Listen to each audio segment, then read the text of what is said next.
I'm Chris Miglino. I am here at the world-famous LD Micro in Los Angeles, California, with Desmond Wheatley from BEEM Global. That's BEEM on the NASDAQ? NASDAQ. Okay, so BEEM Global is spelled BEAM, but the symbol is BEEM, so you got to watch out for it. Desmond, we talked last time in New York. That's right. And so give our investors a update on what's going on with the business, how, what kind of progress you guys have been making, and what's happening. There's been an awful lot going on since we last talked. So just a quick reminder, BEEM Global is a San Diego headquartered sustainable technology innovation company. We make a suite of products focusing on the electrification of transportation and also on energy security. And what they all have in common is that none of them rely on the utility grid. All of our products generate their own electricity and store their own electricity, and therefore they're deployable without construction, without electrical work, rapidly and highly deployed. We just expanded to Europe through an acquisition that we made in Serbia. Europe's by far the largest market in the world for our products. So all the growth that we had over the last couple of years, 300% year over year last year, was without Europe. Now we have the biggest market in the world that we're moving into very successfully there. And we've done a couple of very interesting product launches too, just over the last couple of months. So it's been a busy time. So tell us about the products themselves. And let's start with not the security side. I want to hear about that. Yeah. But the other product. So it's a standalone unit. How does it work? So everybody understands. Yeah, so actually I have 2 or 3 electric vehicle charging infrastructure products. We don't make electric vehicle chargers. We don't offer the services behind those chargers, but what we do is create a suite of products which makes those chargers work, but without having to do any construction or electrical work. Normally you've got to dig a trench and pour concrete and pull wires and do all that kind of stuff. Well, we make products that, because they make their own energy and store their own energy in the batteries that we make. And that's through solar into batteries? Solar and light wind. We're converting wind or sunlight into electricity. We're storing that in the batteries that we make in our factory in Chicago. And then we're providing that electricity day or night or during periods of inclement weather to any off-the-shelf EV charger.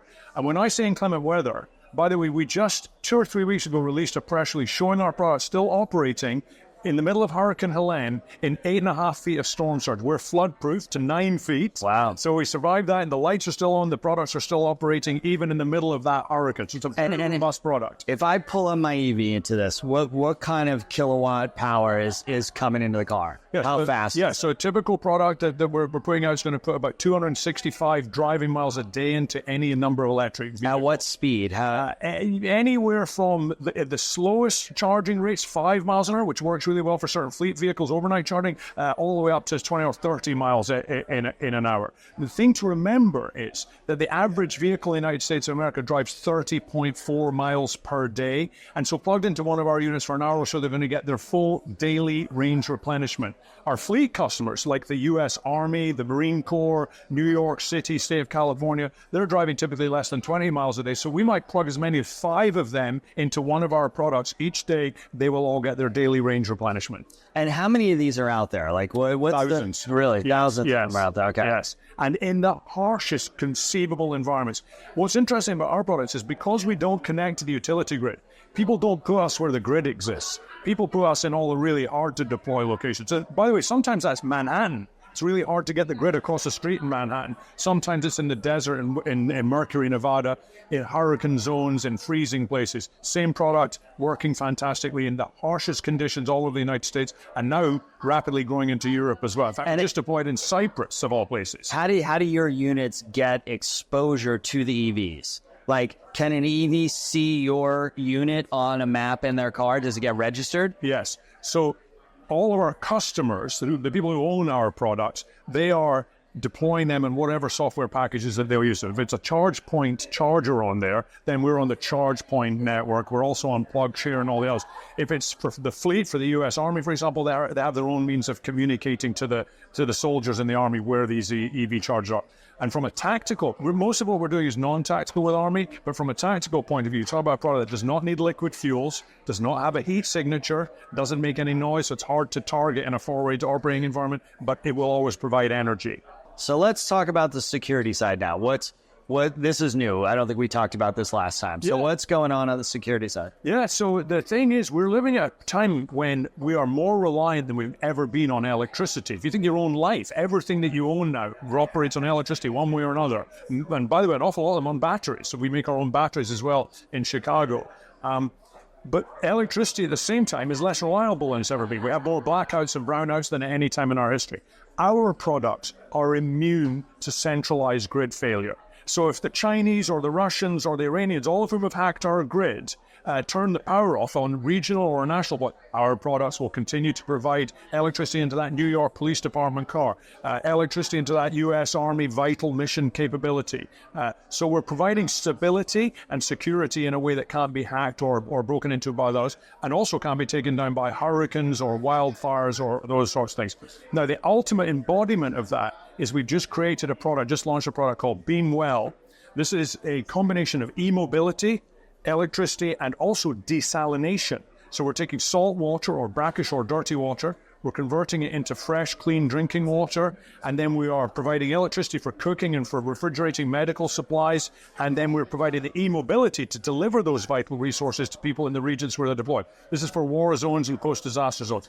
Fits inside a shipping container. When it arrives on site, it folds out, it's ready to operate within an hour. You've got water, you've got electricity, and you've got e-mobility to deliver these things. Sort of the ultimate embodiment of everything that we do. Wow.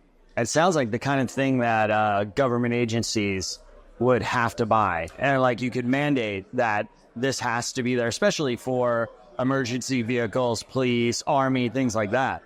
We have a GSA contract in place with the federal government. We have a blanket purchase authority in place with the federal government. We have contracts in place with state, California, City of New York, and many others as well. And yes, we are certainly communicating. Well, in fact, they're already buying from us. That's where a great deal of our revenues came from last year, was those types of purchases. Largest purchase in California's history of our products was from the Office of Emergency Services, the OES, and that was to make sure that they had equipment which was immune to blackouts and brownouts in the event of a wildfire or some other thing, that they would be able to continue to provide electricity and fuel their vehicles and everything else. Now we're adding water and other things, vital resources to those types of products and expanding that footprint.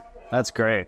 I mean, that's you're in the right spot. Thank you. You know, we work hard to be here. Yeah, no, we have very good patented products and great engineering.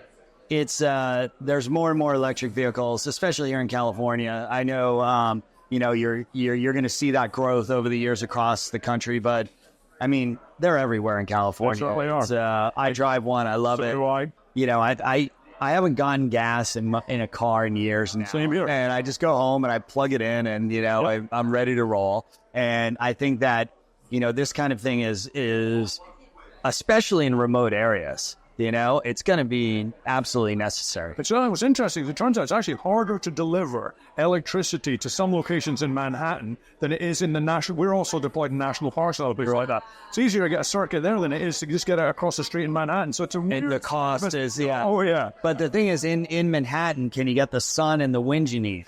Clearly, we've been deploying there since 2015. And, Interesting. New York City keeps buying from us. People in New York are crazy, but they're not crazy enough to keep buying the same shit that doesn't work. Right. Well, congratulations. Sound like you guys are on a good run. How are the numbers been doing? Tell us a little bit about where you guys, for the first 6 months of this year versus last year, how did it pan out? Yeah, so last year we had 300% year-over-year growth, up from 200% the year before that, 150% the year before that. This year we were flat with last year first 6 months. Across 5 years, that's still extraordinary growth, right. And we hadn't even invoked Europe yet, and we hadn't brought these new products that we've got into line. So we're certainly from a long-term point of view, this company is on a growth trajectory, which is, I mean, astronomical. I have everything, my entire life wrapped up in this business, and that, you know, that might sound like a stupid thing to do had we not had 10 years of just constant growth and new products and patents and delivering to the finest customers. Yeah, I mean, it couldn't be a better timing than now. It's never going to be better than it is right now for your business. I see we've got the next 5 years. Yeah, honestly, I think we've got 2 decades of Interesting. This. Yeah, 2 decades of just astronomical growth ahead of us. Because if you think about it, we're going to have to do everything that took 130 years of building out gas stations and electrical infrastructure. We're going to have to do all of that in the next 2 decades where EVs are concerned. Interesting. So it's going to be a massive wave. So Tesla had this announcement of their robotaxi. Yes. How does that impact something like your business? Like, could you envision robotaxis using your facilities to charge their cars? No question. In fact, we have a patent pending on a wireless charging solution for our product. Okay. So if you think about a robo-taxi or any autonomous vehicle, and we're going to see a lot of autonomous vehicles coming down the line, not just taxis. Any autonomous vehicle is useless if it requires a human to plug it in. Right. So you got two choices. You either do it wirelessly or you do it with robotics. Robotics are really expensive and complex. Wireless works very, very well. We're patent pending on that. So is there a future in which robo-taxis are pulling onto our train, stop while they're waiting for a customer, they're picking up some range replenishment? Absolutely. Well, keep your eye on it. Thanks a lot. I think that, like I said, I think you're in a good spot. It's, you know, when you have a market behind you, it makes life so much easier. You know, you're products, growing, great customers, and a great market. You know, best of luck with it, Desmond. I appreciate it. BEEM. Check it out. Put it on your screen and watch what these guys are doing. Thanks. Thank you. Appreciate it. My pleasure.